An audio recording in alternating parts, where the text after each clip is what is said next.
High friends, welcome back to my channel আর Hum mom cooking. আজকের recipe বেগুন আলু বড়ি দিয়ে খেসারি শাক। যারা শাকসবজি খেতে চায় না তারাও চেটে পুটে খাবে, এতটাই টেস্টি হয় খেতে। গরম ভাতের সঙ্গে ভীষণই ভালো লাগে। চলুন তাহলে শাকের রেসিপিটি শুরু করি। খেসারি শাক রান্না করার জন্য 500 গ্রাম খেসারি শাক নিয়েছি। আমি শাকগুলোকে শক্ত অংশটা বাদ দিয়েছি আর নরম অংশটা নিয়েছি, দিয়ে ভালো করে ধুয়ে নিয়েছি। এবারে আমি শাকগুলোকে ছোট ছোট করে কেটে নেব। শাকগুলোকে আমি ছোট ছোট করে কেটে নিয়েছি। একটা মোটা সাইজের আলু টুকরো টুকরো করে কেটে নিয়েছি একটা বেগুনটাকে টুকরো টুকরো কেটে নিয়েছি, আর কয়েকটা নিয়েছি বড়ি। এবার আমি রান্নাটা করে নেব। কড়াইয়ে দিয়ে দিলাম পরিমাণ মতো তেল। আমি এখানে সরিষার তেল দিয়েছি।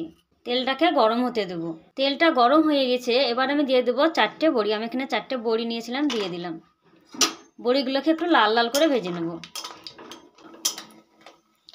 বড়িগুলোকে লাল লাল করে ভেজে নিয়েছি, এবারে তুলে নেব। ওই তেলে দিয়ে দেবো টুকরো করে রাখা আলু।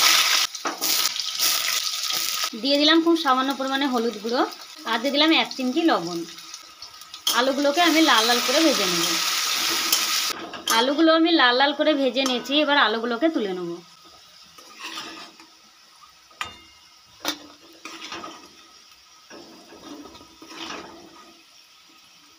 ওই তেলে আমি টুকরো করে রাখা বেগুনগুলো দিয়ে দিই।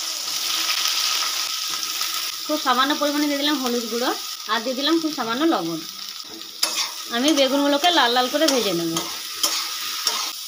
বন্ধুরা, যারা শাকসবজি খেতে পছন্দ করে না তাদেরকে যদি এভাবে খেসারি শাক বেগুন আলু বড়ি দিয়ে রান্না করে খাওয়ানো হয় তাহলে খাবে। এটা খুবই ভালো হয় খেতে, খুবই সুস্বাদু।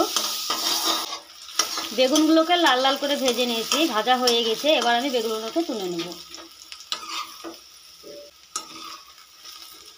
কড়াইয়ে আমি আবারও দিয়ে দেবো কিছুটা পরিমাণ সরিষার তেল। তেলটা গরম হয়ে এলে এর মধ্যে দিয়ে দেবো 1/2 চামচ 5 ফোড়ন, আর দিয়ে দেবো 5টা চেরা কাঁচা লঙ্কা। কাঁচা লঙ্কা ও 5 ফোড়নটা একটু ভেজে নেব। লঙ্কা ও 5 ফোড়নটা একটু ভাজা ভাজা হয়ে এলে এর মধ্যে দিয়ে দেবো 4টে বড়ি আমি ভেজে রেখেছিলাম, বড়িগুলোকে কুচি করে নিয়েছি। আর দিয়ে দেবো ভেজে রাখা আলু ও বেগুন।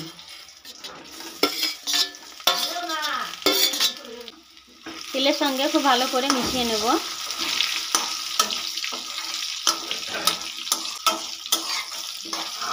এবার আমি দিয়ে দেবো 1/2 চামচ জিরের গুঁড়ো, দিয়ে দেবো খুব সামান্য হলুদ গুঁড়ো, আর দিয়ে দেবো স্বাদ মতো লবণ। আলু বেগুনের সঙ্গে মশলাগুলো খুব ভালো করে মিশিয়ে নেব। সব কিছুকে খুব ভালো করে মিশিয়ে নিয়েছি। এবারে আমি এর মধ্যে অ্যাড করে দেবো 1/2 কাপ মতো জল।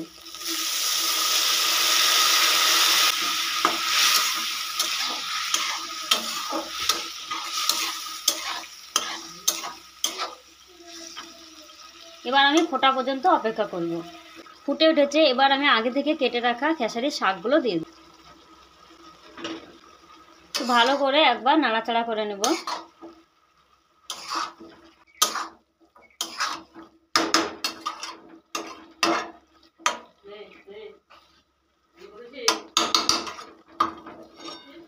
ঢাকা দিয়ে কিছুক্ষণের জন্য রান্না করে নেব।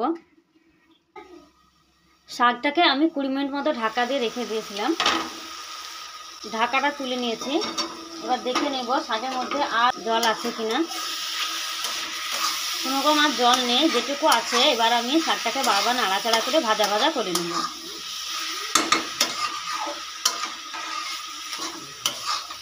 বন্ধুরা, আপনারা এইভাবে বাড়িতে শাক রান্না করে খাবেন, দেখবেন খুব ভালো লাগে। শাক খাওয়া শরীরের পক্ষে খুব ভালো। শাকের লবণটা একটু চেক করে নেবেন। আমার এখানে শাকের লবণটা একদম ঠিকঠাক আছে। বন্ধুরা, আপনারা এইভাবে আমার মতো খেসারি শাক রান্না করবেন, গরম ভাতের সঙ্গে দেখবেন একদম জমে যাবে। এখানে শাকটা প্রায় আমার শেষের দিকে, আর একটু ভাজা ভাজা করে নেব। আমি কয়েক মিনিট ধরে নাড়াচাড়া করে খুব সুন্দর করে শাকটাকে ভাজা ভাজা করে নিয়েছি। এখানে শাকটা আমার একদম রেডি হয়ে গেছে। গ্যাসের ফ্লেমটা এবার আমি বন্ধ করে দেব। তৈরি হয়ে গেল বেগুন আলু বড়ি দিয়ে খেসারি শাক রান্না। আমার এই শাক রান্নার রেসিপিটি যদি আপনাদের ভালো লাগে অবশ্যই লাইক করবেন, কমেন্ট করবেন। আর যারা আমার চ্যানেল নতুন বন্ধু হয়ে আছে সাবস্ক্রাইব করেনি তারা চ্যানেলটিকে অবশ্যই সাবস্ক্রাইব করে পাশে থাকবেন। ফিরে আসছি নতুন কোনো রেসিপি নিয়ে। ততক্ষণে সুস্থ থাকবেন, ভালো থাকবেন। ধন্যবাদ।